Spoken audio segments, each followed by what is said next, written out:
Hey everyone, welcome to FU.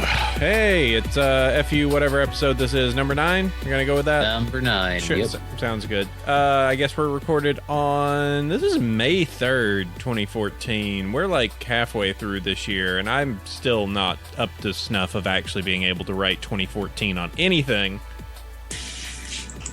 Yeah, and I had the date wrong, so it was May Oh, 5th. we're dying here. And then I was like, I changed it. It said May 3rd. Like, it's not right. Sounds like something, some Middle Earth. We will meet on the thrift. We shall meet at that point. Hey guys, Josh AC over here, Sandy / Jeremy over there, Yo. and then 5 Iron, whatever 5 Iron is over there. Secret identity preserved. Gross. Yep. No, Fun? we cannot Fun. have. That's the wrong show. Fun? Ugh, gross. Don't bring that stuff here. Weird. So we're gonna talk everything else. We're gonna talk a whole bunch, a whole mess of other things. No Adventure Time this week because some of our Adventure Timey stuff ended up. Well, we had big plans and we're gonna keep going with big plans, but the Adventure Time kind of fell through. But we will do that probably 2 weeks from now if we can get everything rolling on that. Yep. Well, give us a little bit more lead time because, yeah, it didn't quite work out as we planned. Sure. But that's the nature of doing shows like this. People's busy schedules. How Random ass podcasts going, yo, we want to talk to you. No fun zone. Jeremy, how have you been? Pretty good. It's been a crazy week, though. Lots and lots of build up to the launch of registration for Nightmare Nights and getting everything handled, all the fun paperwork and back end and bank stuff and PayPal And you're a dirty business. I know you and me are both dirty CEOs now. Yep. True slumlords. Corporate-minded shitweasels. You know, we are the worst of the worst. We have become what America despises. Oh no. Small business owners who are technically CEOs. Yes, gross. you know, it's one of the weird things. I live in Silicon Valley, and there's even like a little bit of a push, like if you're a CEO, just to list yourself as founder, because like the simple word CEO is somewhat spooky. Yes. It's like, oh, you're a CEO. It's like I'm just gonna walk into a room and just go, fired, all of you, fired. That's what they do, isn't it? Yeah, it's just Like no Christmas bonus and you're fired. We sit behind our giant mahogany desks, our 6-foot tall back chairs, and giant windows gazing down upon the blighted hellscape that we have created through our corporate greed. Ugh. Sounds good. Yeah, sounds great. We'll get to that at some point, but not there yet. So you got Nightmare Nights. I'm sure we'll talk about that sponsor stuff and all that. Yep. 5 Iron, what have you been up to? Not a whole lot. Rolling right along. Looking forward to some summer conventions. Looking forward to October especially. I think Alpha and I are going to do a road trip from the East Coast to Texas. So we'll see how we do, and hopefully we won't kill each other in the process. Ooh. Or if you do, just film it. Yes, we'll tweet the murders. Record everything. Live tweet. I'm currently stabbing him. I think I'm up to swing 8. He wouldn't stop clicking that pin top. Meanwhile, his is like, I couldn't stop it. He kept talking about hats. Hats are great. Oh, I got some great hats. Let me tell you. I got some good hats too. Actually, I have TF2 talk about. You do? I know. I'm talking TF2 late during my gratuitous fandom consumption segment. So hooray! Somebody awesome. gave me hats, it seems, on TF2. As did I. Got hats too by someone here. It's pretty, Gasp. I know. But and yes, and we've got we've got that song in our head. Someone made a anime girl cover of Everybody Getting Tipsy, and it's now in Starry and Mai's head. So bad. She'd never heard it. She'd never heard that song before, even though it's like 3 years old. So that's a brand new song to her.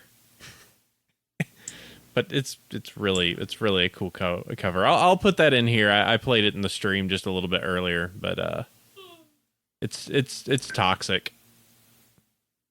Let's see. There we go. Copy that. There we go. Accidentally start playing. Okay. I have just been going along doing my thing. My business is doing its thing. Consuming a lot during the off time that I have between work and second work. Maybe going out to finally do. Oh, good. People upstairs decide they wanted to vacuum now. Always great for a podcast. May go out and see Winter Soldier in a little bit because that's still one of my needfuls. Also have a few episodes of S.H.I.E.L.D. On backlog just so I can go see those. So, yep. But yeah, let's go ahead and roll forward. We got a ton to talk about because all of us are just brimming with all these new things that we need to go ahead and do. So first, who's our first sponsor there? All right. The first sponsor is We Love Fine. Use your coupon code Bronyville10 and get 10% off your purchase. They have gotten a bunch of new stuff. Voltron, Munchkin shirts, more D&D shirts. Pony stuff as always, new Transformers stuff. So pretty much anything we talk about on this show, you could probably find a shirt that fits whatever we're talking about, including Star Wars, Back to the Future, Bravest Warriors, Cartoon Hangover, Doctor Who, Hatsune Miku, everything. Naruto even. I would like some Madoka shirts. Can I get Madoka shirts? Oh man, life is hard. Don't lose your head. Yep. I need that shirt so bad. Oh. Madoka. Yeah, I don't think they ever did a Madoka. Be Madoka Tragica. That should be. Show in the holograms. No, but you can go over there, Bronyville 10. We should figure out what we'll do with them for FU moving forward. But yeah, Nightmare Nights. What's that? Hey, Nightmare Nights Dallas. It's back. Finally. It just took us forever to get our stuff all situated. Thanks, government. Our registration is open, including our special 500, the Celestial sponsored tickets, and the 250 premium sponsored tickets. Friday night, we've got a cocktail hour that we're doing in the Corral. It's limited to the $250 and $500 ticket holders, similar to the little VIP meet and greet they had at BabsCon if you happen to go. A little bit less packed, though. Bigger room, less people. A little bit more premium in that regard. And for those of you that want to get the Celestial sponsor and want to not only get to have a meet and greet on Friday with the VIPs, we also have the dinner at Fogo de Show. That means that all you can eat meat. If you've never been to a Chuscadera, those are insane places. Yeah, this is like a $50 a plate place, and it's covered by the ticket. And you get to sit with the guests and eat meat and talk about stuff. Just don't get your spaghetti on them. You'd have to bring it. They don't serve spaghetti there. That's right. And actually, we've sold over half of our Celestial sponsor tickets already, and it opened literally yesterday, the 2nd. So there's that. Also, we are accepting through the end of May vendor applications because we're doing juried style this year. We have to basically get everybody that's interested, and then we have to make decisions based upon type of artist and product they sell, et cetera, et cetera. It's not the ideal, but we will try to make it so that the vendors that are able to get in will do better than they did last year. And we're also accepting panel submissions because why not? I'd like to have a terrible headcanon panel. Okay. Submit it. Okay. Because I need to tell you about all the things that I think, regardless of how ridiculous they are. Appaloosa is actually like a secret government warehouse It's the reason that they put it out there. They do nuclear tests. They know about aliens. They know about humans. It's actually just a big cover-up. All that crazy stuff. Yep. All right, and audiostratus.com. That's my startup that I've got going. And just getting everything down. Just at this point, securing funding and getting everything set. If you like the idea of recording audio online, doing stupid shows like this, and having great audio quality, no matter where all your goobers are across the internet, you know, regardless if Skype wants to be really dumb, you can do that. That's over at audiostratus.com. Go check that out. And yeah, I'm moving along on that. So give it a shot. Let's move forward. Gratuitous fandom, media consumption, blah, blah, blah. Jeremy, what have you been doing? Oh my god, I have been doing so much stuff recently. What's this? Horse cartoons? Whatever. So it's Free Comic Book Day, and we'll be discussing that a little bit in the topics section. But I went to two of my local shops. The shop that I have my box at, which gets all my subscriptions, and the local big shop. And but not the ultra big one, which is Madness Comics and Games, and they're up in Plano. I can't imagine a number of people they have there today. I've been consuming the Ninja Turtles comic from IDW, the My Little Pony comic from IDW, and Ghostbusters from IDW. I actually looked through my list, and yeah, the last 16 comics I purchased have all been IDW. Yeah.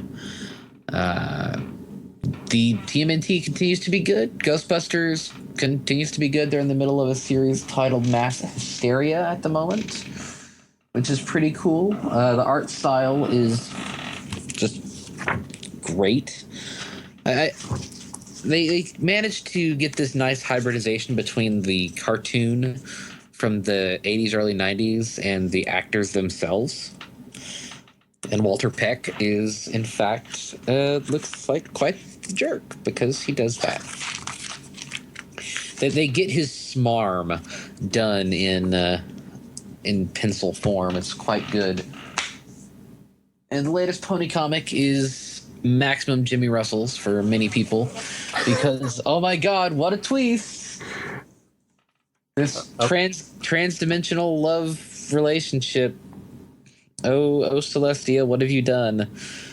All the Sunbutt fanboys are super upset now. She loves the bad guy. No. I actually really enjoyed that twist. I did too. I really quite liked it. It was a nice twist. So, I've also been doing quite a bit of anime. Not like a ton, but I'm caught up on JoJo's Bizarre Adventures Season 3 Stardust Crusaders. So I wanted someone to explain to me because I've been hearing a lot of people going crazy on JoJo. Is it as or how on the crazy scale of like normal to Kill la Kill, which is, well, okay, from normal to Pony Pony Poeme, how insane is this? It's not that insane.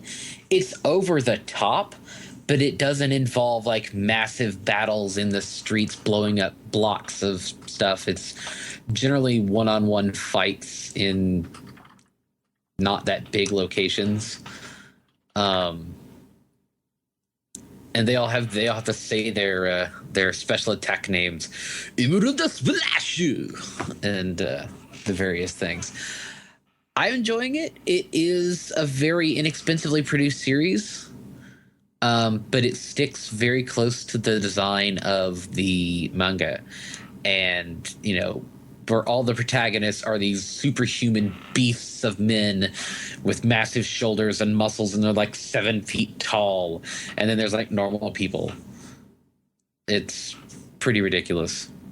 On the JoJo thing, have you noticed the Nature Valley thing that's happened with JoJo as of late?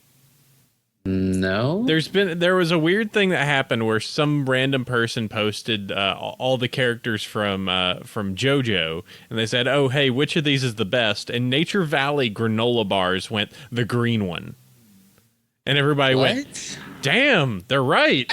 Man, Nature Valley knows their JoJo. And then and now you've got entire posts of people adding Nature Valley granola bars to scenes from JoJo.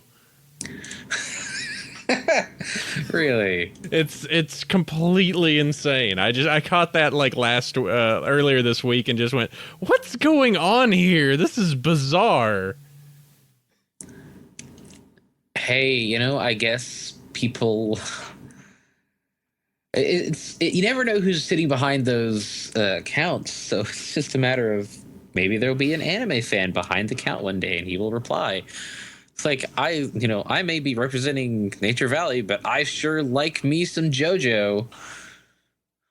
It's like, hey, Pet Boys, what's your favorite stand? And they reply, Star Platinum, or whatever else.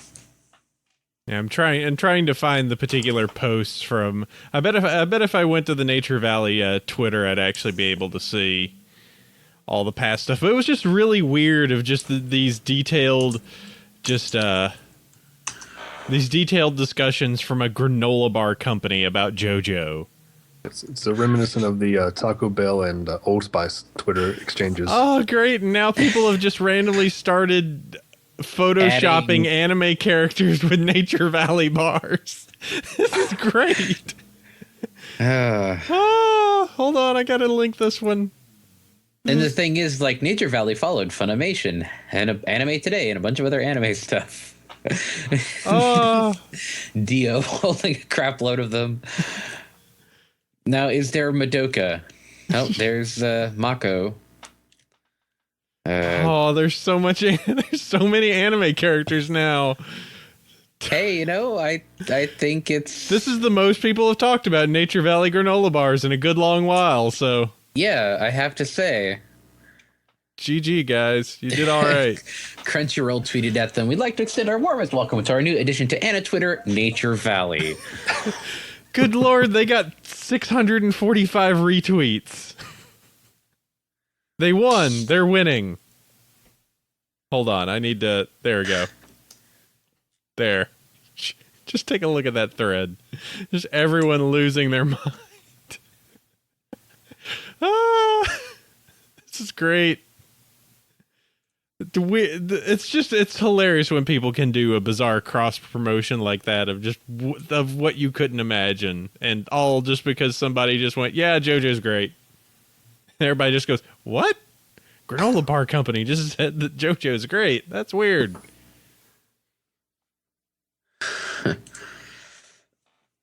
Beyond that, Log Horizon, which is like what's the other one? There was two animes that happened at like the same. It was like two at the same time, same conceit. People trapped in the freaking video game world. God, I hate when I can't remember shit. Sword Art Online, right? It's like Sword Art Online, but not terribly cringy in the first episode. I don't know. I'm giving it a shot, and Chiaka Coffin Princess is pretty cool too. It's done by the same people that did Scrap Princess, and has an incredibly Scrap Princess vibe. So if you like Scrap Princess, you should probably try that. It follows this girl named Chiaka, who is a magical girl or has magical powers. She's hunting down the pieces of her dead dad, it would seem. But her dad is like some evil sorcerer or something who these other kingdoms kicked the butt of, and she's apparently one of a number of clones, and she's just the one that wears white, and she talks in very clipped language. It's very short sentences or single words, so that's kind of cool. It's generally pretty. It's very pretty, or it looks cool in my opinion. I don't know. And hey, Voltaire's Raised by Bats CD came in. I did the Kickstarter for that. Got it signed. Got some stickers, and that was pretty exciting. It's a good CD. All right, awesome. I haven't. I saw Voltaire probably about 5 to 6 years ago, because that sucker is always over at Dragon Con. Yeah, always doing a show there. I don't want to go into the specifics of how he said hello to me, but he thought that I had an enormous tattoo on me at the time, and he just went, "Holy crud, is that real?" Like, nah, it's just a body painting. It's like, oh, okay. Like, it was. He's a neat guy. He's almost like a gothic Weird Al at times.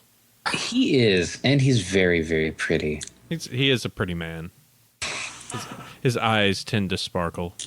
Yes. Well, going on to move forward for me, I've been doing some stuff. I've really kind of gotten into the board game change and the board game revolution. Let me go ahead and grab my two things over here. So if anybody knows me, I really love Elder Sign. It's one of my favorite board games out there right now. And it's a really, really fun game. I actually took upon myself to do a little project because it's one of those games that has a billion tiny little pieces. So I actually, for those that can see on the camera, I actually got together a little set and created just a divider for all the cards and the pieces.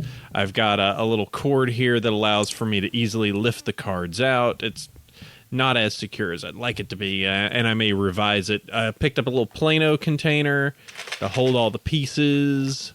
It's actually a nice, fun little project if you're just kind of like, hey, I like the boxes. I just hate all the stupid clutter that you usually get with these things. That was pretty fun. So yeah, I love that game. I picked up another big co-op game, and I'm really spooked by it. But let me grab it over here. Is it too spooky for you? It's a very hectic game. So I picked up Valhalla's Shitval, or Shitval, however, it's Space Alert. It's a European name, and God knows that I can't say any name correctly. But if you've ever heard of like Artemis or any of or the recent iPhone game that allows you to have you're on a bridge and you're having to handle all the parts of a spaceship while you're doing that.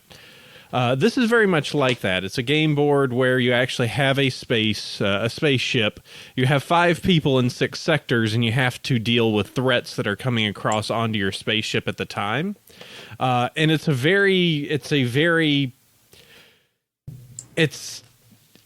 game that requires you to work very well together and make sure that you understand what everyone is doing in the proper order, because it's one of those things of like.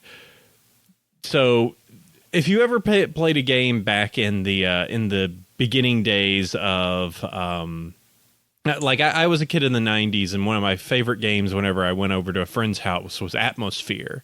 It was this weird game that you put in a VHS tape, and you would play, and while you were playing, all of a sudden the guy would pop up every once in a while and go, "Stop! The person that is playing right now loses a turn," or he just pop up and do stupid, silly stuff. Well, this does the same. It's got a CD that actually has MP3 tracks, and it will tell you as the game progresses what happens. So, for instance, you'll start and it'll be like, hey, there's an enemy coming in on red sector, coming in at this speed. You have to account for that. And then everyone is at the same time trying to organize, like, okay, I'm going to go over here. I'm going to power up the shields. I'm going to need more energy, so you need to go down to this reactor area, push up more energy so that I actually have that capability come this next turn. Meanwhile, I'm going to hang back here, make sure that I keep the communications up, and in case another problem comes in at a different point, I'll rush over there, at a later turn.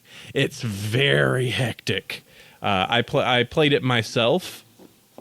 And it is, just by myself, it is hectic, just trying to go like, okay, this is what I'm going to do.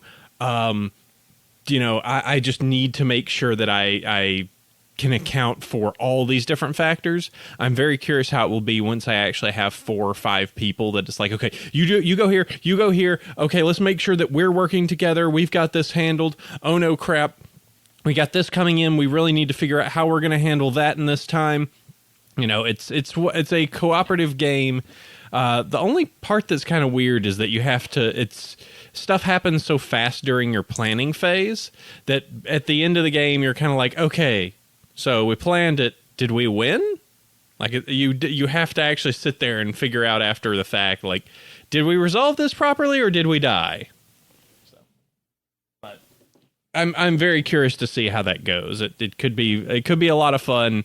I'm half afraid Sabrina is going to play it a few times and go, I hate it because it's just so chaotic and so stressful. But seems like it could be fun. We've kind of beaten Elder Sign so many times sideways at this point that I think something that's a little more challenging could be fun. Jeremy, we have something else we can share and experiences about. We both tried out an Oculus Rift. Yes, we did. Ooh, fancy. So yeah, it's the future, man. Seeing stuff in 3D on your face. Running around and looking at cartoon ponies in 3D and being able to jump and to crouch. So yeah, at BabsCon this previous weekend, weekend before last, time flies. There was a gentleman who brought an Oculus Rift. I think it was the My Little Ties guy. Yeah, My Little Ties, Fluttercliff was a friend of his. So, yeah, we were able to sneak in, even though it was at the table, so anyone could really do it. Yeah, I got to try it out pretty much first thing, so I didn't, catch pink eye or anything. It basically constructed a room with some of the SFM pony models in it, the main six plus Celestia and Luna, and basically it was just walk around and you can look at the ponies because you had a 360 controller that was synced to the computer, so you moved with that, but you could look around while with the Oculus Rift, and that was really cool. It was certainly a neat experience, and I didn't get the vertigo thing, and I didn't have the weird thing where people, look down, they can't see their body, and that makes them feel weird. I didn't have that issue. I did have a moment where I had I was walking backwards with the controller, turning right, and then I turned my head at the same time. So I did this weird beyond 45 degree, not quite, So I got this brief moment. I had to step back a little bit. Other than that, it was just me being silly and moving too quickly in the world. Mm-hmm. And you could fire tennis balls in the environment, but they didn't actually interact with the models, I don't think. Just hit Rainbow Dash with all the tennis balls. Yeah. Did you also see the Unreal 4 demo that guy had made with the Golden Gates model? I did see that one. That one did not have. That was just a walk around an environment as Golden Gates. It wasn't Oculus, but yeah. No, it wasn't Oculus, but it was hey, I have Unreal Engine 4 access. Guess what I'm gonna do? I'm gonna make a pony. Yeah, I saw it. I didn't interact with it much. It looked very much like, hey, just run around as Golden Gates in this really slick looking environment. And I'm pretty sure it almost seemed like the guy had been still working on it over the course of the weekend, because it seemed like when I saw it on Friday, it still had most of its stuff, but then on Sunday, it seemed like he may have tweaked some, so she had different idle animations or something. Yeah, I didn't do much with that. As for the Oculus side, I thought it was good. At least when I used it, the vision was not crisp enough, and I definitely got some of the screen door on it. That was definitely very apparent to me but that was me trying to look for those things. I wanted to see how refined it is, and this was obviously one of the first dev kits that's out there. It's not the latest one. I thought it was really good. It wasn't as crisp. And that's probably because it just wasn't tuned for my eyes. This was something that was going around to a lot of people. I thought it was neat. There was a few moments of presence, as they call it, but it wasn't something where I was kind of happy of just this is good. I definitely want to wait for the commercial unit. Getting a dev unit at this point kind of seems like a little bit much for the limited capacity I would end up using it. Yeah, I mean, I'm kind of like, I want a commercial version of this, and I'd like to try out, the games with it, but it really is a question of how much it's going to get adopted. I think gaming-wise, it'll get adopted all right. Like, I think once enough people use it that way, and if they could keep the price of that to about maybe $200, like, I think that's probably the point that people can kind of go, okay, I could use this for my PC. That's pretty awesome. I'm very curious how Sony ends up using their particular version and how open they decide to be with that, because they tend to not be very open, have an open architecture, so that could be a real question. I understand theirs is a little bit more comfortable and fits a little bit better than the Oculus, which is just kind of like a massive, crazy ski goggle. But I think both of them are really, really neat. I just, I kind of want to see where it goes and who becomes the market leader. I think the stuff that's been coming out for the Oculus recently, where one of the guys from Facebook is just like, yeah, in 20 years, people are going to not use TVs anymore and they're going to use this. I'm like, I don't think so, buddy. Yeah, probably not. I think this is, all of us are going to sit there wearing our goggles and going, ha ha, TV on our face. Yeah, I don't think as much. But who knows? In 20 years, these things could just be tiny little goggles that we fit. Tiny little goggles. Or I actually want the augmented reality, where it's just going to be a pair of glasses and you run around and it's all, Watchdog style pop-ups everywhere. No, look, a guy from Nigeria wants to give me money. Sweet. Just walk over here to this payphone. And just type it all into the keypad. Nothing bad will happen. Yep. It was neat. I just need to. I can't wait until they actually do the commercial version. I'll probably definitely jump on the commercial version. But there's some other stuff I think I could spend. I could spend money and get. I'd probably get a more direct outcome. But it was fun.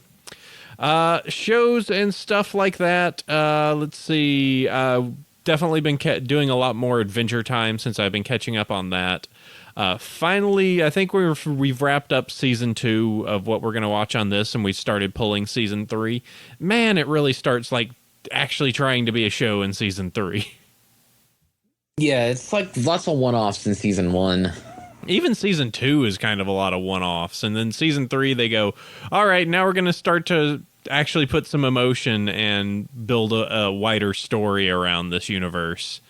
And I'm enjoying it a little bit more because of that. We did some cherry picking, did the Fiona and Cake episode, did the thank you episode, so we could, go in with maximum feels. But, just moving along, I like those a lot more. I'm liking the more recent seasons a lot more. I don't know as much season 4 and onward. Yeah. Trying to do an episode about Adventure Time is kind of imposing because there is so much of it already. Mm-hmm. Yeah, and then add in, the related stuff like being Puppy Cat and Bravest Warriors and stuff that's kind of in the Frederator wheelhouse realm, etc. becomes a little bit much. Let's see, other stuff that we can run through. I know that Sabrina's finished up Scooby. She's finished up the 2 seasons of Scooby-Doo. It seemed like it was all sorts of crazy, mystical Aztec craziness and some sort of evil power that causes 3 people and a dog to get together to solve crimes. 4 people to get together with a dog or some animal and solve crimes. It was. They were definitely trying to go someplace different. Sweetie, what would you say your feelings overall for it was? I mean, you love Scooby-Doo, so she liked the take. She thought it was good. If you like a Scooby-Doo, it was better. I don't like Scooby-Doo, and that was something where I was like, this is actually all right. This is pretty good. They did a lot of nice inside and a lot of joke gags that was pretty good. So it was actually pretty decent. She's also 2 other animes we've been doing. She's been periodically watching Engaged to the Unidentified, which is, I guess, characters that have some form of magical powers, though we've never actually seen them using magical powers, and some sort of like it's high school romance. It's essentially high school romance. Can't have enough of that. Yeah, really. It seems fine. I've actually been enjoying it, but it's kind of one of these things of like, wait, why are these characters so important? Like, why are they doing this stuff? Because they just seem like they're amazingly normal, and yet they're trying to like, oh, we need to get married because you're one of these, and like, I have no reference what one of these is. Like, you just seem like normal people. No, she engaged to him because Oh, okay, so parents decided she had to get engaged because he saved her life. Okay. However, that's weird. And Witchcraft Works, which is a pretty... I actually really enjoyed that anime because it's one of the few where you actually have a female lead. Well, the female as the secondary lead, but she's actually pretty well defined and pretty well handled herself. And pretty much the main guy is relatively just some dope, but she can handle and fend for herself while he's kind of just flopping around and being somewhat useless until he becomes the MacGuffin at the end, obviously. Mm-hmm. Yeah, but that one was really fun, and it's one of those like super magics, yay! Yes, high school romance plus magical powers. Yes, this is very anime. So anime. 100% anime. And then there's a rival witch group because why not? That's just how it goes. You have to have some sort of weird magical rivals, and they're mostly ineffectual and don't do anything, but you know, they're always there just poking at you. No, it's quite silly. Game wise, I've been playing stuff that's been very easy to pick up and easy to touch. Very easy to touch. Minecraft just a little bit. I've been wanting to get back into it. I actually jumped into one of the pony servers. So I don't know which one exactly, but if you see a dude that's on there as Apple Cider, it might be me. But I just wanted to kind of poke around and build stuff, doing it on a survival server, so trying to build stuff all the while that creepers and stuff attempt to blow me up. And that continues to be fun. I'm always curious how long or how interested I can stay on a Minecraft server, because once it's kind of like, I've got diamond armor and I've done everything, my attention just kind of disintegrates. Yeah. Or, you know, or when you're used to playing a particular mod pack and then they decide, oh, I'm done developing this mod pack. Oh, and the new server updates breaks everything forever. So you can't go back to your world. I had that happen a few times with Starbound, and I've kind of dropped that one because, yeah, Chucklefish has kind of just gone, lol, thanks for the money. Jerks. With me, it's kind of weirdly feast or famine with Minecraft. It's either I'll play vanilla Minecraft and get to a point where I'm just like, but there's nothing else to do. Like, I could build more stuff, but I really don't want to build more stuff. I want to feel like I'm advancing and doing something. Granted, I haven't gone as far and gotten to the crazy, like, I need to imbue my items with things. But after a while, when you're running around with diamond-plated, imbued crazy armor, like, what's really the point going forward? You're just pretty much God rolling around and doing everything. But then on the opposite side, you have the feed the beasts with equivalent exchange and all the matter processors and stuff like that. And you're pretty much just going down the road of programming at that point.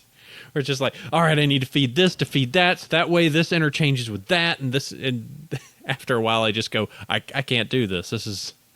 I'm killing myself trying to understand how to rig piping so that items can more properly be transferred and changed into other items.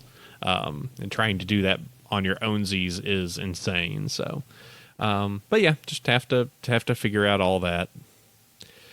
The final one I know that I can talk to Five Iron about is TF2.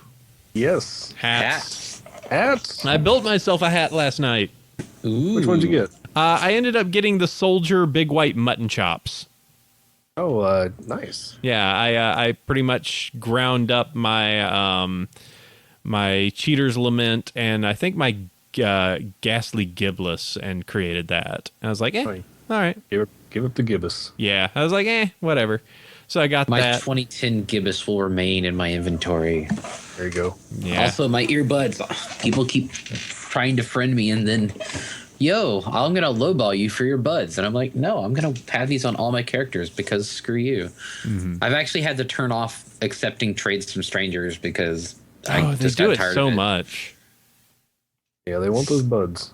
And I'm like, It's nope, a sick, nasty, and sometimes disgusting economy out there. nope. I'm keeping my buds. But the that's been good. I think my main going forward, every once in a while I'll jump around as an NG.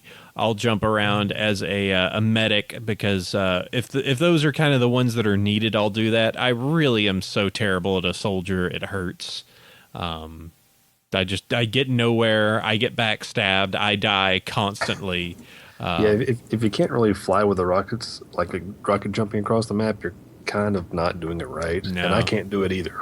I saw somebody that was a demo man that I swore had wings yesterday because he was just like, boonk, boonk, boonk. I'm like, we're doing capture points and he's already bounced all the way over to our first capture point. Like, how did that? He was impossible. Like, I was trying to stop him and it's just like, I can't do anything. This guy is bouncing through windows.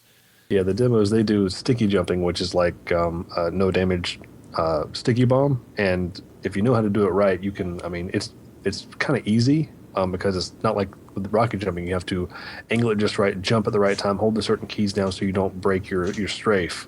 I've seen people like jump midair and then launch another sticky and then change direction off of that one.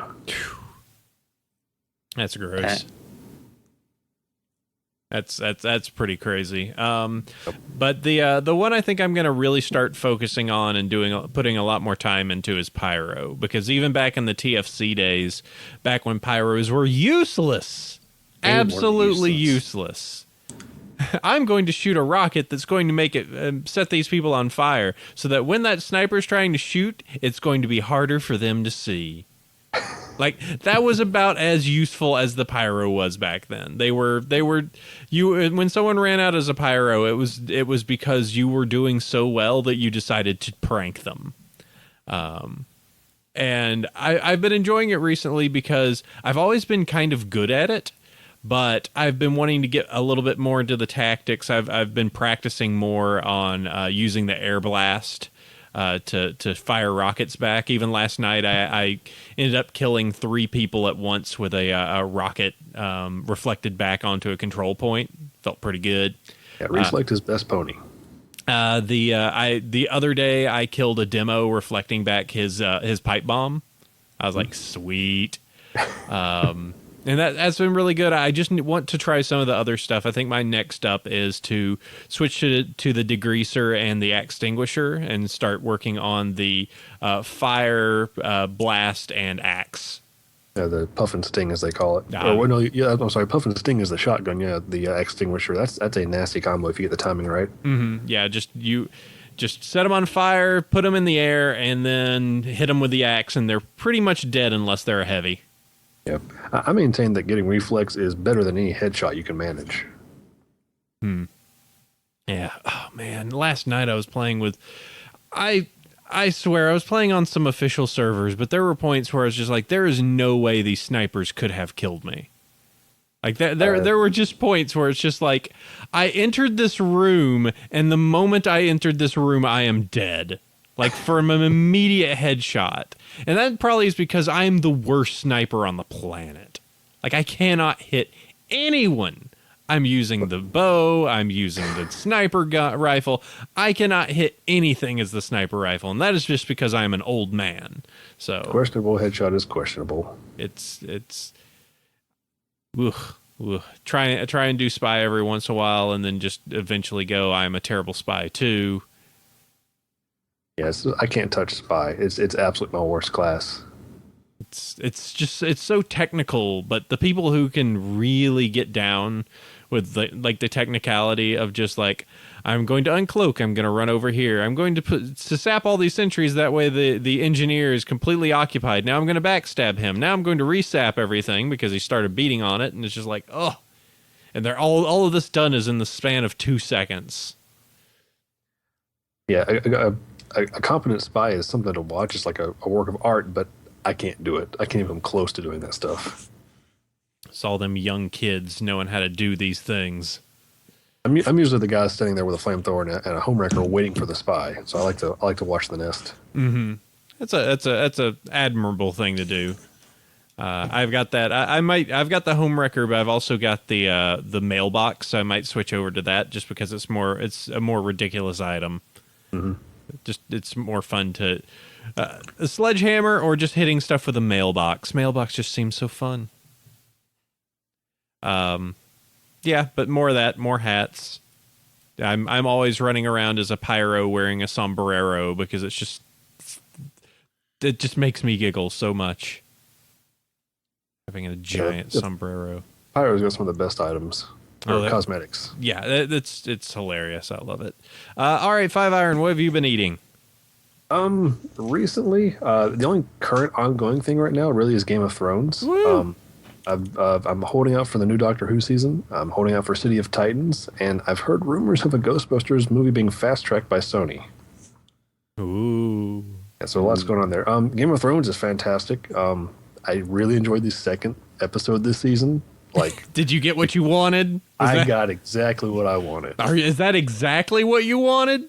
I could have been a little more graphic. I wanted to see him suffer a little bit more. I was not sad. I was a little surprised it was this early in the season, but I enjoyed every second of it. See, I started down the rabbit hole a little while back of like reading Wikipedia pages and purposefully spoiling myself, and I was like, oh my,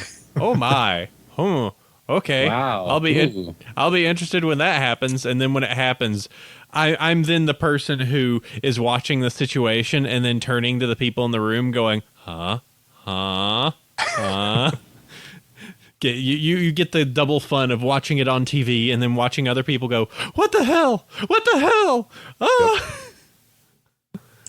I think that's the secret glory of actually having read the books or, having the information of what's coming forward is that you already know the surprise. You get to watch it in others. Yeah, see, I haven't read any of the books, and I did look at a little bit of spoilers because I was like, this kid isn't going to go to the end, is he? It's interesting to see how things are being translated from the books to the show itself, because I'm hearing there's some inconsistencies or changes rather. I mean, they have to do, at least from what I heard, the first season is supposedly the first book as close to a T as you could get. Mm-hmm. I'm sure that they've had to play around with stuff. From what I heard, the third and the fourth book are pretty much this season and the next season kind of mushed together because they're very much kind of covering two very separate parts of the world. So, they just decided, it just makes more sense to put these together because just to the way it was written. Though everybody right now is pretty much spooked because the series is going much faster than George R.R. Martin can write. They're just like, what are going to happen? All of a sudden the show is just going like, and then Tyron goes and he, I don't know, better go see some horrors again. I don't know. Yeah, let's hope that. Yeah, I'm sure they'll catch it up soon. Oh, they'll catch up. It's just, we're pegged for so many books, and we've been teased so many seasons. Hey, White Walkers. White Walkers are still a threat. Look out for White Walkers. We'll see how they go. Yep. But yeah, Game of Thrones has been fantastic. Just need to catch up on it, but don't want to spoil. But go check some Game of Thrones, kids. It's great. I don't have cable. Oh, don't worry. A ton of other people don't either. You can work around that. There are ways. It is the most. It is the most illegally downloaded show ever. Legally downloaded? What's that? Yeah. So yeah, there's that, and I'm also waiting for Doctor Who. Capaldi, ready to see him as the Doctor now. It's just, I think I'm hearing August. So, I mean, not a lot. They released a picture of his costume, but that's about it. There's City of Titans, which nobody knows about, I don't think. It's nothing to do with Attack on Titan. It is. Be careful going about this for a second. Yeah, go for it. Okay, City of Heroes. While you guys were over there playing your World of Warcraft, I was playing City of Heroes, put out by NCSoft, and they shut it down after about 8 years. And the fans of the game was like, "Hey, we don't like that, so we're going to make our own." And that's what City of Titans is. It is. You mentioned the Unreal 4 engine. That's what they're building it in, and it's going to be the quote-unquote spiritual successor to City of Heroes, made by the fans of that game. And it's currently in development, which means it could be, next year, or it could be 5 years before we see a demo. But that's ongoing. They had a very successful Kickstarter. I think they raised something like $360,000 to get going, which sounds like a lot, but in the terms of game developing, is not enough. Yeah, that's a whole bunch of nothing, really. Yeah, exactly. But their goal was like 60,000, so they jumped up pretty well there. In that perspective. So, and the last thing I've been kind of keeping an eye on is, you guys talked about when Harold Ramis passed away. And after that happened, it looked like Sony said, "Hey, we can make another franchise because all we've got is Spider-Man, and who knows if that's going to work." And apparently they're fast tracking a Ghostbusters, I don't know, a legacy movie or a Ghostbusters 3 or something like that. It's supposed to be out in the next, 18 to 24 months. We'll see about that. Yeah, exactly. Yeah, see, I'm checking in because it's always something between the, hey, is this going to happen? Is this not going to? Last update, let's see, March 18th to shoot in 2015. Let's see. Looks like they're pushing forward, but yeah, no further information from what I can see here. And who knows if Bill Murray, Dan Aykroyd, Sigourney Weaver, etc. will be in it. I know she was big in the movies, but I mean, Sigourney Weaver's take or leave. But you got to have Dan Aykroyd. He was always the heart of those movies. He would even go through and do like the live action stuff. Like he was in Casper as his character. He was the one guy who would come and do like the bumpers on the Saturday morning cartoon in costume and stuff like that. So I mean, I know I want Bill Murray too, and I want Dan Aykroyd and any of the real Ghostbusters they can bring back. But I don't know, man. You want your Rick Moranis, which supposedly people actually reached out to him recently and went, "Hey, so you just don't like to do acting anymore?" And so he just went, "Nobody asks me." Really? Yeah, that's what he said. Lewis was a fun part of it. He should be involved. I mean, I don't know. I had opinions and all that, but it's like, of course you want as many back as you can get. But at some point, and this hurts me to say, but at some point you may have to just kind of reboot things. Well, I think that they really do need to do that, because they need to. If you were to put in your new cast of Ghostbusters, who would the Ghostbusters be if you were to assemble a new cast? Oh gosh, I don't think I can do that. Man. Off the top of my head, I'd want Simon Pegg in there somewhere. Yeah, Simon Pegg. Let's see, So you need to have the funny man. You need to have the straight nerdy man. I almost think. Hold on. So Liam Neeson. I have a very particular set of skills. I will find your ghosts and I will track them. I'm trying to find the right people. I could see Neil Patrick Harris doing something. I saw for a brief period of time, if you were going for the funny man, I thought Seth Rogen could be an interesting one. If he was doing the silly man, like, because he seems like he would just come off like the guy that's just like friggin' ghost, whatever. Yeah, like, come on, this is dumb. This is a paycheck, whatever. I'm getting paid to do this. He seems like it. Danny McBride could be good in that spot too. Ah, paper! Who is rattling paper, you monster? Sorry. Professionals, Sandy, come on. Award-winning professionals. Yes. Let's see. If we were going for a straight man, I'm trying to remember, but the guy that did the Apple movies, or did the Apple ads. Oh, Justin Long. No, other guy. Oh, the other guy. Hodgson. John Hodgkin could do a very good, like, somewhat serious straight man character, but still be a little bit, just be like, no, come on. You know, I think that could be really fun. Wow, Samuel L. Jackson as token black guy would be crazy. We gotta capture ghosts. Don't you know the city is full of ghosts? Get your mother effing ghosts out of my motherfucking hotel. I'm tired of these ghosts in this library. Fuck them. Yep. Just that would be something special. That is for sure. Dear Apples. boy, yeah, just buy some apples. that would be fantastic. Yeah. That sounds pretty fantastic there. All right, well, let's go ahead and move forward. Let's do this news stuff. Because I guess news is an important thing.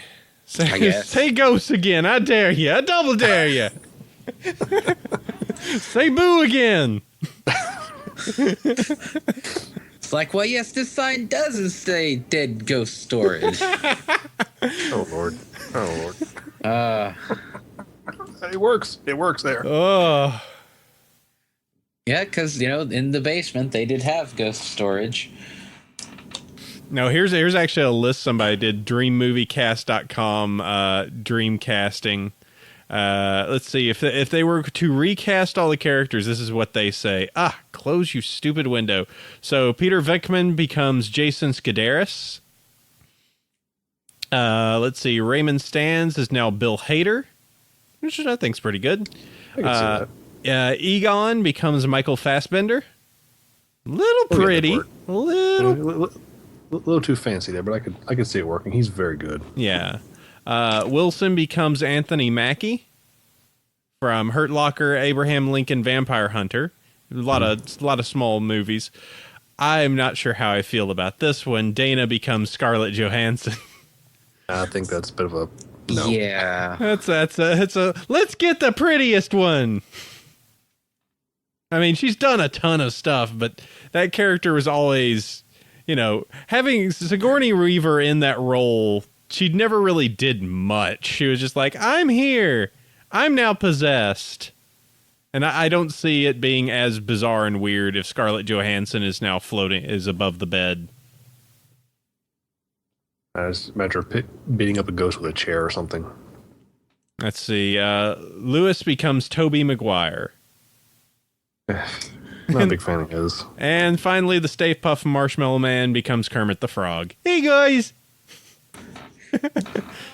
that It's not easy being green. Just stomps cars. Stay Puft is pretty good, but I would be interesting to see a giant Kermit the Frog like, okay, everybody, now it's time for us to go and destroy the city.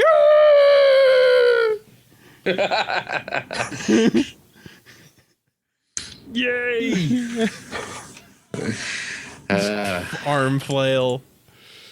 No, that's pretty. That's got some decent one. So yeah, I guess the most recent big news is Star Wars. You know that extended universe that's been written about since I don't know, the late 80s. When did Splinter of the Mind Eye come out? Let me see. Splinter of the Mind's Eye was the first book that came out in the basically it was the first official novel of Star Wars. Came out in 1978. And I think I have a copy of like an original version. It was a non-canonical after Empire came out because things happened. but like they've been writing EU stuff since 1978, and Disney now owns Star Wars. They're like, you know what? We're gonna simplify this stuff because we're gonna go and do 7, 8, 9, and this EU stuff is kind of cluttering it up. And so they've basically said that yes, everything after Return of the Jedi is non-canonical.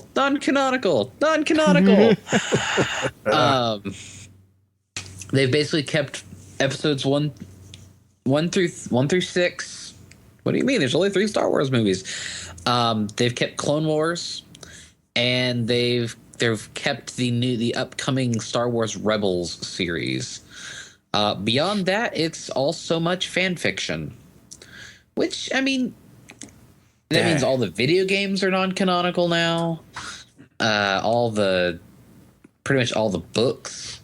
I mean, now, admittedly, a lot of the stuff, like the books that took place before Empire or before Jedi, probably still okay because they don't affect anything going forward. But I can still have my Dash Rendar. Oh, you can still have your Dash Rendar and Prince Zizor, the last of his race. Trying to get it on with Leia with his pheromones. Yeah. and then kill him off because it makes no sense for him to live past this book. Yep.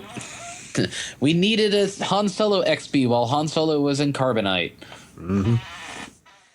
And everyone hated Lando, and why would you do that?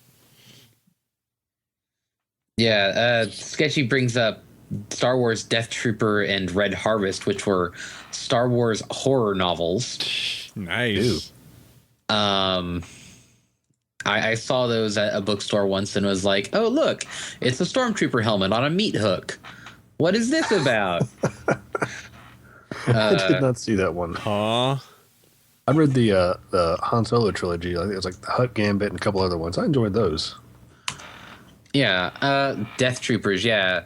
It's written by Joe Schreiber. It's a horror story in the Star Wars universe that came out in 2009. Google Books. It's 10 3-star, 9 2-star, then like 3 5-stars. It's a divisive book. Then again, a lot of these are the zombie ones. Really? There's zombies. Wow, zombies! I never expected that in Star Wars. Yeah, it's like Star Wars and horror and zombies in the same book. What? It doesn't work. It just doesn't work. Non-canonical. Then, of course, the Galaxy of Fear, the Goosebumps. The one there, like a Star Wars Choose Your Own Adventure series at one point too. And there was some young adult Star Wars novels. It's just one of those things where it's like, all right, look, they exist. And actually, some of the older books are getting reprints under the Star Wars Legends imprint. But they've basically made it so that Star Wars, as it is the canon that Disney's going with forward, is basically the first 3 movies, the prequels, Clone Wars, and their upcoming cartoon. And that's it.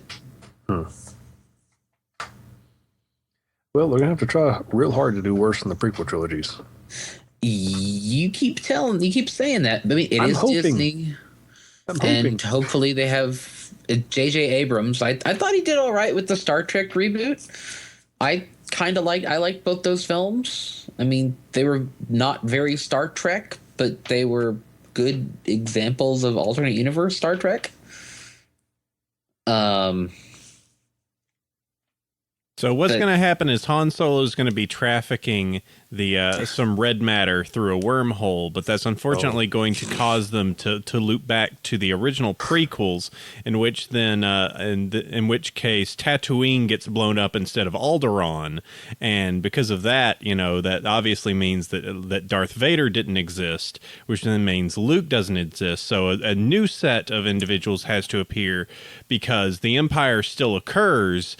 But now we need a complete new cast of characters to actually defeat the Empire because we've officially wiped out all the original canon through our actions. Thanks, J.J. Abrams.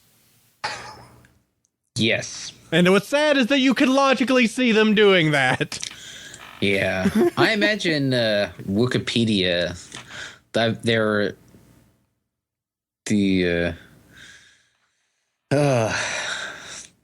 Wikipedia is probably having themselves a good old fit, but we shall see what happens. I mean, ultimately, it is now owned by Disney, and they're going to do with it as they see fit.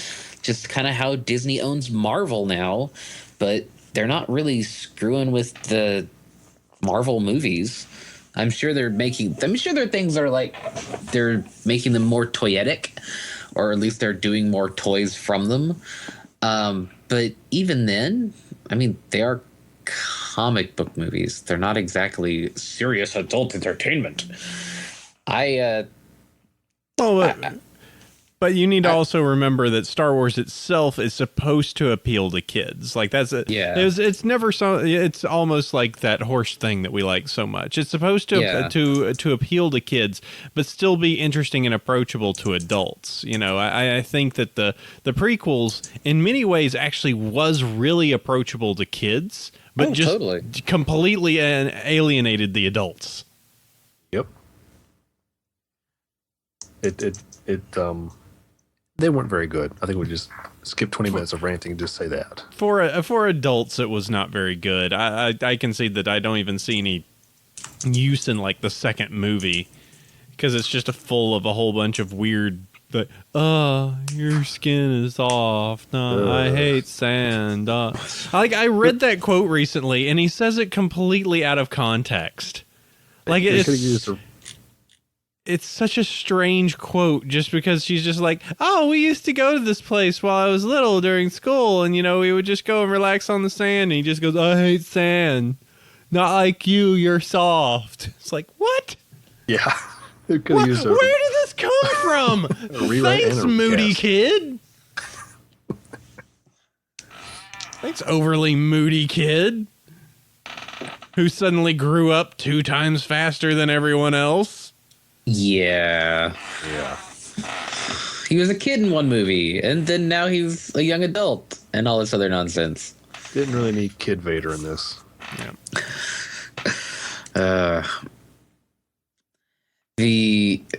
All I gotta say is I will give it a shot. I have many friends who are far, far, far more hardcore into Star Wars than me, and I haven't seen them flipping out. So I will just be like, you know what? I'm gonna watch it anyway. So, it's not that big a deal. Mm-hmm. I will see where they go with it. Because, I mean, for a while, I picked up the Star Wars comics from Dark Horse, and they're pretty cool. But I think their biggest thing is they're trying to make everything fit into, like, one universe. Into one set of characters, sorry. No, since you mentioned the comics, wasn't there some kind of exception in the selling of the IP that Dark Horse gets to continue one title of Star Wars? I'm not sure. I know that there was something like that happening where, Dark Horse is going to continue doing some of the comics because it had previously been said that no, Dark Horse is losing all rights to the comics and is going to have to do, other stuff. But I guess they realized that getting a new publisher would be a pain in the butt. I don't know. Well, let's look through some of the important stuff about the casting. You got Harrison Ford, Carrie Fisher, and Mark Hamill all coming back into the movie. So you got the big 3 that are going to be attending in some capacity, be it a small part or a bigger part. They're going to be present. Who knows if if any of the other guys, Peter Mayhew, Ken Baker, show up at all. It's like, sorry, Peter Mayhew, we've replaced you with CG. Oh no, my Britishness. He's actually local. Is he? Peter Mayhew, the guy who does Chewbacca. Let's pull him over. Be like, hey, what's going on? They all died in the prequel wars. We're sorry. Let's see some of the other stuff. Andy Serkis.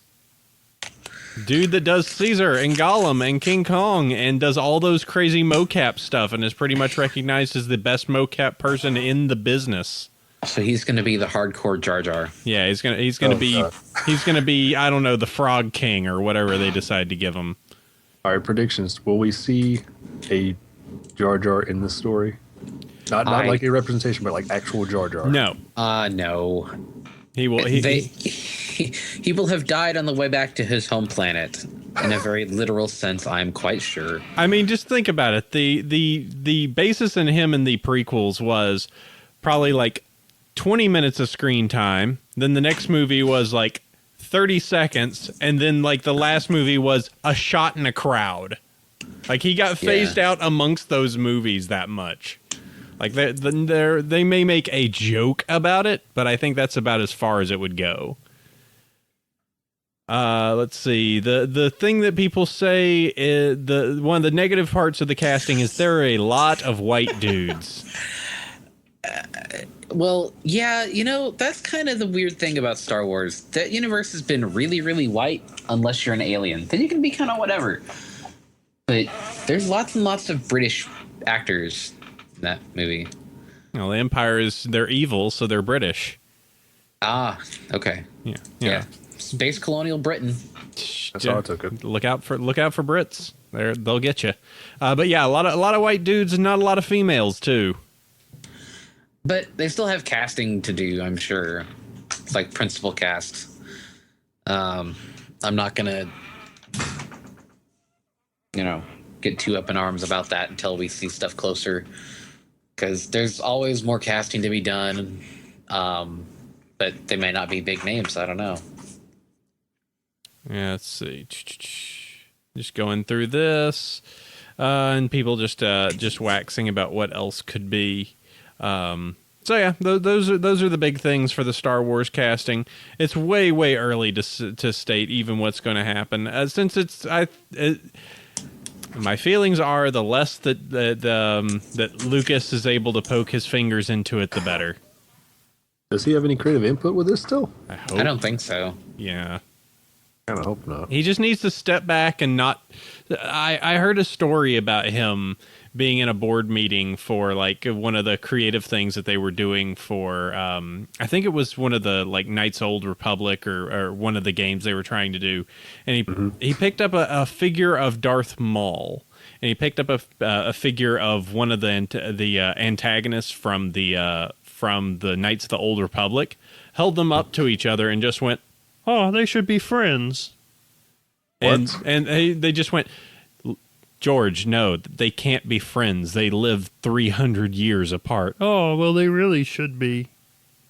"Oh, that's we should do that. They should be best friends." Like, no, George, George, stop it. Oh well, we should do something for the kids. That would be good. Yeah, George, get the leash. Oh. Oh no, they're putting me into my box again. Bye. Oh. And I will never work at LucasArts. That's okay. I don't know if you want to. I don't think they're still around. Nah. I think I shut down. I'd be at Disney then, or wherever. All right, well, let's move this train forward. Heroes of the Storm Alpha. Yeah, so this is kind of random and weird. So Blizzard has their own little MOBA coming out, Multiplayer Online Battle Arena, for those that don't think. And it just randomly popped up in my Battle.net launcher the other day. And I'm like, ooh, what's this? It is the alpha. I got access to the alpha, but I didn't sign no NDAs. And it's actually pretty fun. The thing is, and this is probably why it's fun, there are so few people playing in the alpha right now that there's no toxic community and nobody yelling at you in Portuguese or Brazilian or Russian. Give it time. So, but they certainly got their, quote, microtransactions going. Already? So if you want to get some of the characters, you can pay, I think, a total of $70, and that gets you 3, 4, 5, 6, 7, 8, 10, 11, 12, 13. Oh, wait, no. $90. Gross. And get 1, 2, 3, 6, 9, and further. 15 characters for $90. That's gross. No, not going to happen. And then they have skins, and then they have, they have free character rotations, and it is, one of those free to play, but it is vile in terms of its costs. Like, I'm disgusted, and I'm never going to put money into this game. So they're doing the League of Legends model where stuff gets rotated. They rotate the people that you could use, and if you like that character, well, you could always toss some money towards that character, Yeah, so, like, characters are, like, to buy Diablo is $7.49. And he's one of the more expensive ones. But Stitches, which is the giant abomination monster from WoW, is $10. 10,000 gold. I'm trying to see if anybody else's other extremely expensive nonsense. Abathur from StarCraft 2 is also $10. It's funny you mentioned it because Notch, I put it in the chat there. Notch was talking about someone needs to save mobile gaming because kids are growing up thinking this is normal, and now we're seeing it kind of carry over to console and PC based games where it's. I mean, yes, there's always been something of a market. We buy keys to open boxes or whatever, but what you're talking about is gross. I mean, because you're talking $90 for part of a game that's still an alpha, and yeah. The kids aren't going to know the difference. I mean, when you buy a game, you buy a game. You might have an aftermarket for cosmetics or an expansion pack or something, but this is just to play the game. And well, this is to have permanent access to a character. I'm not even going to the skins yet. Holy crap! Seriously? All right, don't vomit on me here. So to get the infested skin for Tychus is $15 for a skin, just a reskin. Skin. I'm just kind of impressed. I wonder how much of this is just simply because it is the hot new. Like, it's like, oh, I got this. Oh, I have to be the one and only person that gets this right now. So that way when I'm online, I'm the only one that looks like this right now. And I for the diehard MOBA fans that are just like, well, I need to review this. I need to find out what the very best of this is and find out how all these work. Well, I need to go ahead and spend all this so I know, the mechanics and I know the way that it works. I could see that at least during this alpha stage, but I also consider it weird because if it's an alpha, you want everyone playing everything. Well, I guess I would be more towards the beta stage, but still a public alpha, you would. I don't know. The fact that they're doing microtransactions now during an alpha? Yeah, like right now, I have access to Barbarian, Demon Hunter, Illidan, Malfurion, Raynor, and Sergeant Hammer. So I have 2 Diablo, 2 WoW, and 2 StarCraft characters. But that's 6 characters out of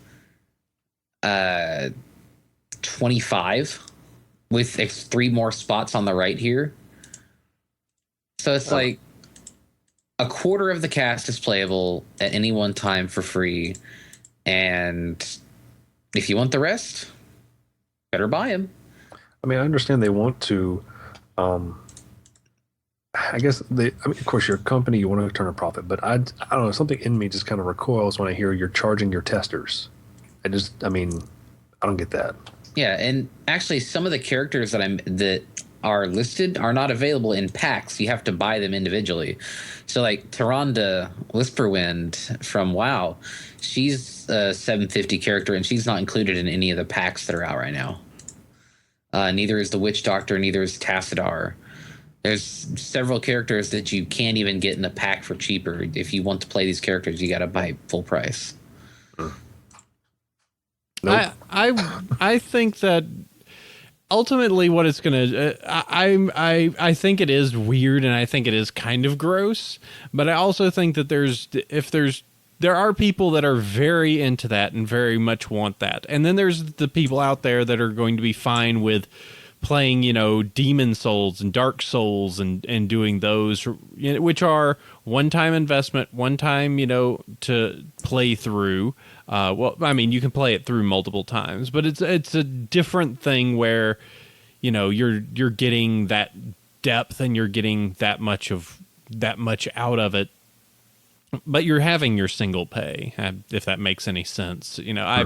I think that it's just simply different flavors for what people are going for. I actually think this could be a great discussion, with someone like, Tech, who is big into League of Legends, just to kind of see what her feelings are, since she's very much in the camp of, of MOBAs and stuff like that. So maybe this would be a good thing to roll back with on her and some other people. I mean, and then there's the things like Dota 2, which has like 200 characters, but they're all, you can play every one of them, but the money they make is all on hats.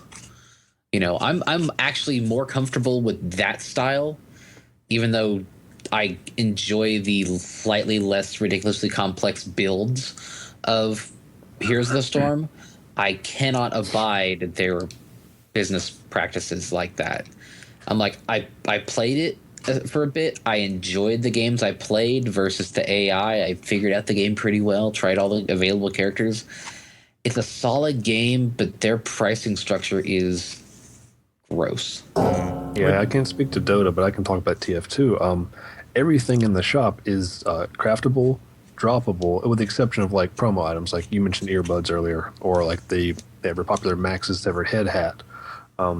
So, I mean, you can play, TF2, pay nothing and have almost the exact same experience, and just, build up items and craft them together and make everything. Or if you've got to have that certain hat that just came out, you can pay $5 for it. Yeah, straight up, I put like $20 into the game or whatever because I wanted the Blighted Beak and the Plague Doctor hat for my medic. Mm-hmm.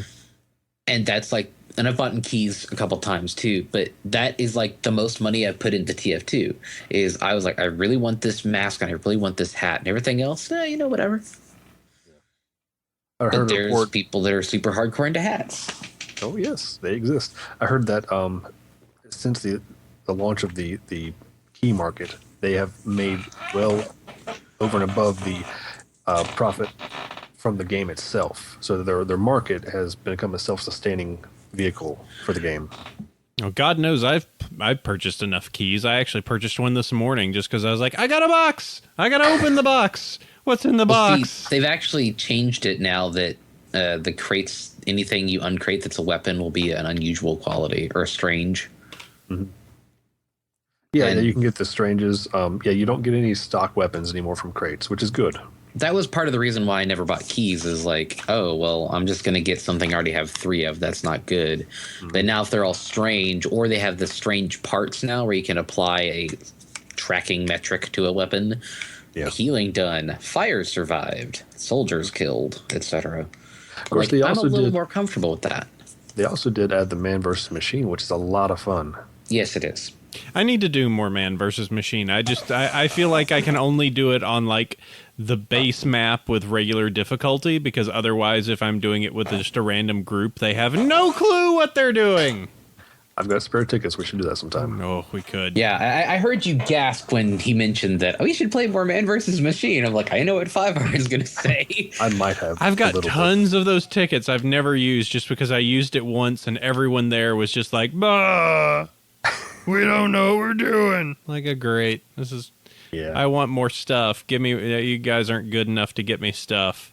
But no, that's a fun mode. I usually enjoy running around as scout and just fan of warring everything I see.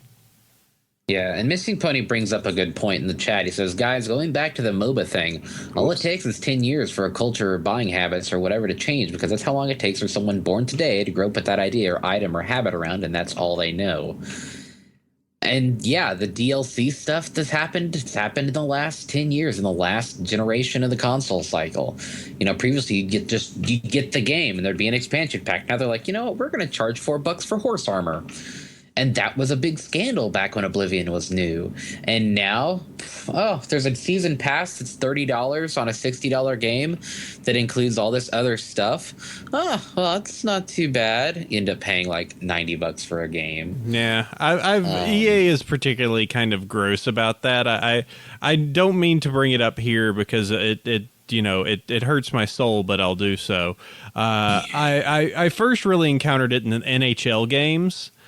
Because you could have the things of just like, oh, well, you want to get the Defender Gold Glove Pack because that way they'll boost all of your stats for all of your defensive things. So you should totally do that because, otherwise you'll just be some sort of just regular player. You want to be at the top tier, don't you? Like, yes, I do. Here's $250. And also now I hurt because of hockey. Ugh. My beard. My glorious beard. It's okay. The Stars got knocked out too. Yeah, but at least you didn't win 3 and then eat the rest. Thanks, Sharks. Whack. Whatever. I've actually stopped paying attention to hockey. I've just been like, I'm so sick of this season. I'm so sick of this season. I'm done with it. Bye. Tell me who the Stanley's Cup winner, and then I'll just care next year. So scorned. Is it worse to have a team that was so terrible they never made the playoffs, or is it more terrible to have a team that always makes it and then always chokes? Gross. All right, well, let's see. What else we got? Rooster Teeth is doing Destiny stuff. That I could never see that happening. It's not like Rooster Teeth did a lot of stuff with Bungie before. Huh. I was like, it opened up and I'm like, there's a coupon. Why is it talking about berries.com? This is weird. My ad blocker's not. Oh, wait. So they're doing interviews with people for Destiny. And I'm like, that's cool, I guess. Unfortunately, the most of the impressions that I have seen about Destiny have been like, it's kind of like Halo, but not really that interesting. So, it doesn't have enough hats. Yeah, needs more hats, needs more memes. They need to be like a little arrow to the knee or something. I don't know. It didn't get a lot of impression. I mean, it looks pretty, but I don't know. It's not a system seller for me, obviously, but I'm sure some people will be kind of hardcore into it. I get the feeling that it's kind of like Titanfall in that regard, where it's like they really, really, really, really, really want something to push the system and get it out there into people's hands, and then it probably isn't going to happen like that, Because Titanfall did push some systems, but I still see Titanfall bundles in the store. I mean, there's still... I think you can still get Xbox One Day 1 editions on Amazon.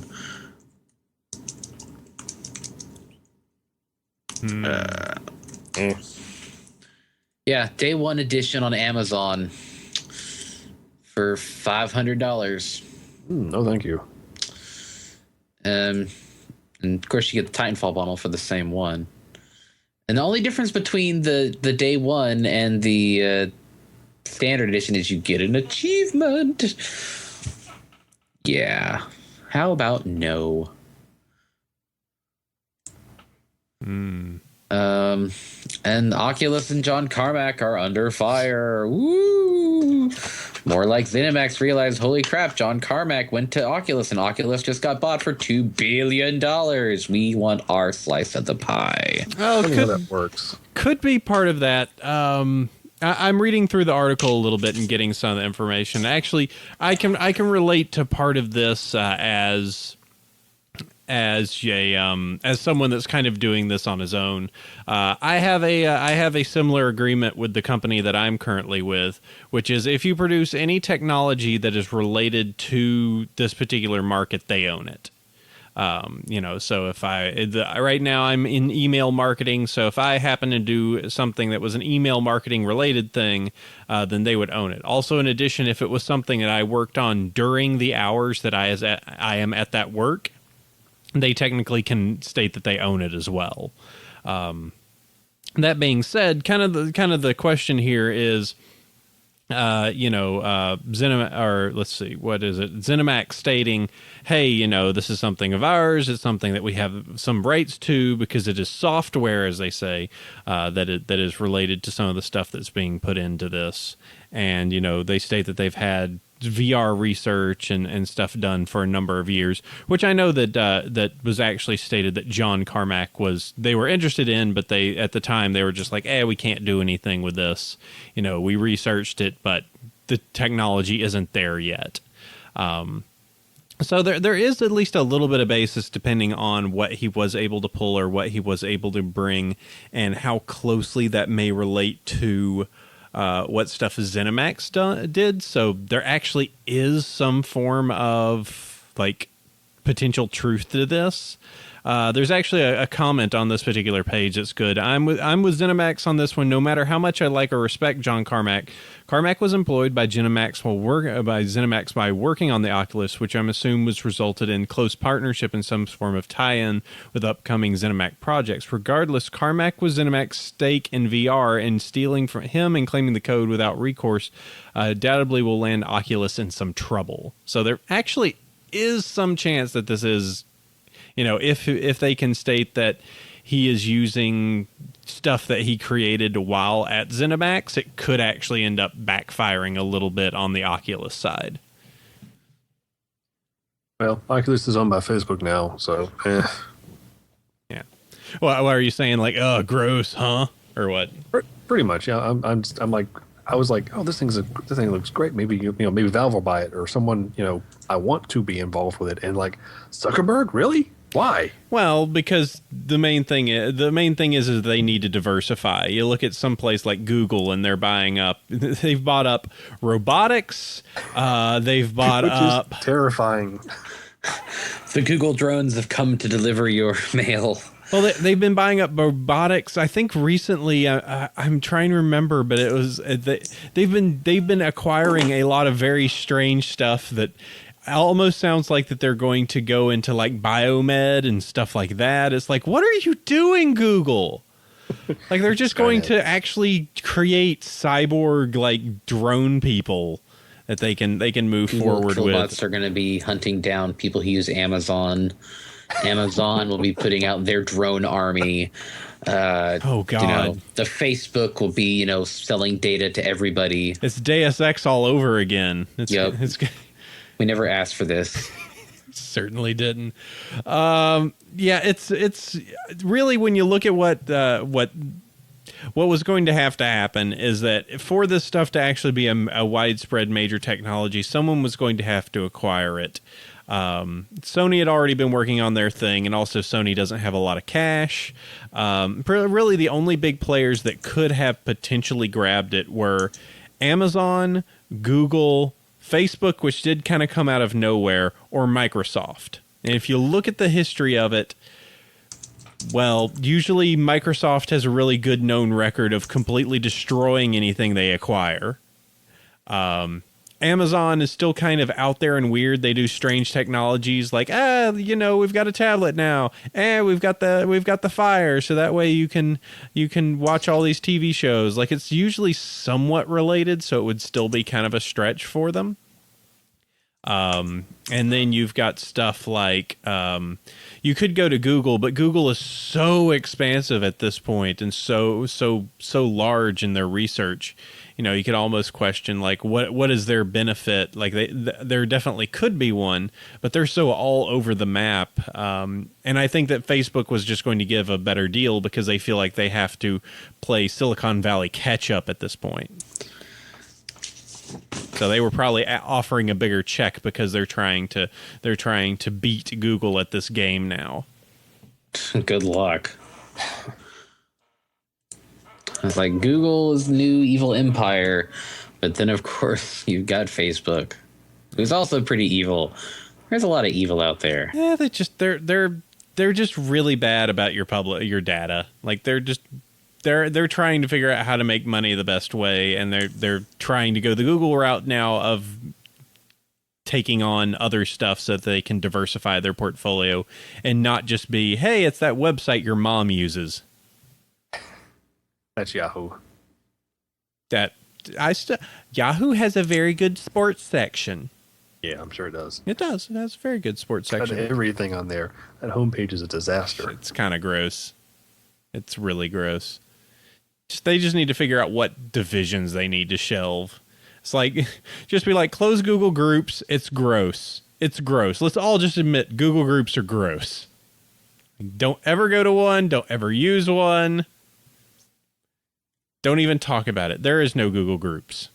So, all right. Well, let's go ahead and take care of that. We've kind of talked about everything. Free Comic Book Day. You covered, Jeremy. Yeah, I picked up some cool stuff. I might possibly consider picking up some of these. I really like the Udon one because I like a lot of their artists. What's funny is they have a lot of Argentinian and Chilean artists that do really, really good stuff, like Genzoman and whatnot. And then, of course, Capcom's like, hey, check out all of our various art books that we're putting out. There's like 7 volumes of Street Fighter comics. Oh, and then there's all these art books, including 3 Mega Man books. We're never going to make another game, but you can buy the art books. Yeah, go check out Mega Man, guys. It's really cool. Mega Man's fun. We'll never do anything with it, but Mega Man, because you like it. Mega, mega, mega. This one's tied in with Sonic the Hedgehog because they're blue. Gotta go fast. And Adventure Time, as said, we watched some of that. We're gonna cover that in another episode when we're trying to get someone on. We're trying to be all like neat and have show staff and talk about stuff. So yeah, Yep. We'll see. All right, should we move forward? Should we go ahead and wrap up this puppy? Yep. Because we're already at an hour 38 worth of stream, so we're working in the. We're in the right wheelhouse now. Yup. All right. Well, I will pull up we'll do our one cool thing in the club. There we go. So, here we go. So, there is a song that, as we stated a little bit earlier in the stream, Sabrina and I have gotten in our head so bad, and it is Jaquan's Tipsy song, except sung by a cute little anime girl. This jumped up on M's Tumblr a few days ago, and we kind of lost our head over it. But it's just funny to hear a small little cute quiet anime girl singing "Everybody in the Club Getting Tipsy." So there's a link of that. I could play it in the back end, in case we don't get, in trouble from the internet police for playing stuff. There we go. There, okay. Yo, this is kawaii. It's so kawaii. And she does a decent job rhyming. It's pretty good. My one cool thing this week is something that I think everybody should see just to understand just how bad CG can possibly be. So there is this movie called Food Fight. Oh no. With a very long and sordid history. And I was actually handed this. It came up in a discussion I was having with him and Def Mech and stuff, and they sent me the link to John Tron's take on Food Fight. Oh my god, that movie! It sure was a thing. Yeah, I saw them Nostalgia Critic cover it. Oh god. And it's pretty funny. John Tron puts out good videos, and the Food Fight link. Oh man. Better him than me, that's for sure. Checking this out, seeing what this madness is about. You'll be sorry. It was supposed to be out in 2003. It didn't. Oh jeez. Oh wow. Just what this could be just looks painful. Oh man. Oh god. Oh man. Ugh. Oh, All right. Let's see. 5. What do you got? I got guy I know, Animated James. He does the cartoons on the YouTubes, and he's got an independent project out called Sea Students, and it's pretty funny. I like it. About 20 minutes long, and definitely not for the kids. But it's a labor of love for him, and it's pretty fun to watch. All right, so you can do that. All of these links, of course, is over at the show notes that are at BronyShow.com, BronyvillePodcast.com. We'll get a website up for this place at some point. I don't know. But yeah, you can catch those there. All right, so that's cool. So Sea Students by Animated James takes care of that. All right, I'm losing the steam quickly, and I think I'm out of coffee, so we should wrap this sucker up. I want to play. Hey, 5 Iron, you want to play TF2? I would love to, but if I'm on the computer any longer, the wife and daughter will hurt me, so I'll probably have to step out. I know. You monster. Yeah. You monster. Okay. Well, we should go ahead and just wrap this up. Do the thing. BronyShow.com. Let me not. I'm going too fast. I really want to wrap this up, but I should do this propers. 5 Iron, thanks for jumping in. Oh, always glad to. I know you are. I know you love being on my show. It's so much fun. So silly. So yeah, thank you for coming on, talking all the silly crazy that you've been going on to and that stuff. So good hearing from you, and we'll do more stuff soon, I'm sure. Alrighty. Jeremy. Yo. Thunder. Boom. Yummy. Do it. And thanks to all our fans out there, be it if you are over here on Justin TV right now listening to stuffs and things that we talk about, or if you're listening to this later after the fact as a podcast thing that you record, or that we recorded and you listed. But yeah, you could do that. You could do that there. You can go over to BronyShow.com, BronyvillePodcast.com. Email us actually at fandomunlimited@gmail.com. Look at that. We're diversifying very slowly. Yeah. Join us roughly every Saturday, noon Pacific at justin.tv/Bronyville Podcast, because next week we're wrapping up the horses. Oh my God. Our bodies are not ready. Horses is over. Not even Horse close. over. Horse, Oh, no, horse over. Horse continued. horse over. Horse Right, never season ends. over, and then the long ponyless summer begins. Well, but To the then we comic got books. Rainbow Rocks, guys. Rainbow Rocks. Like I said, to the comic books. And the comic books, yes. Except people are getting mad about the comic books because, oh my God, my pure sunbutt waifu. Don't you know that she's supposed to be with her sister? God. What? Just say no to princess. Yes. Let's Yeah. let's see iTunes reviews. We do love them. My Twitter account is at Bronyville. Mine's at Chef Sandy. And conventions. The only one I know I'm going to is Nightmare Nights Dallas in Texas. Yeah, that's the only one I can. Oh, actually, I'm going to be at Fiesta Equestria with Bob and probably Karen to promote the convention and not be carting around, I don't know, fire extinguishers. I don't know. It's always good when you can do that. Anyway, we will go ahead. That is FU9. Yep. FU guys 9 times. We will go ahead and join you next week for more horses. Till then, sleep well, everyone. Adios. Pony on? Can I say that here? No! You ruined it. We got to redo the whole show. It sure was fun. Got to redo this whole show. Hit the button.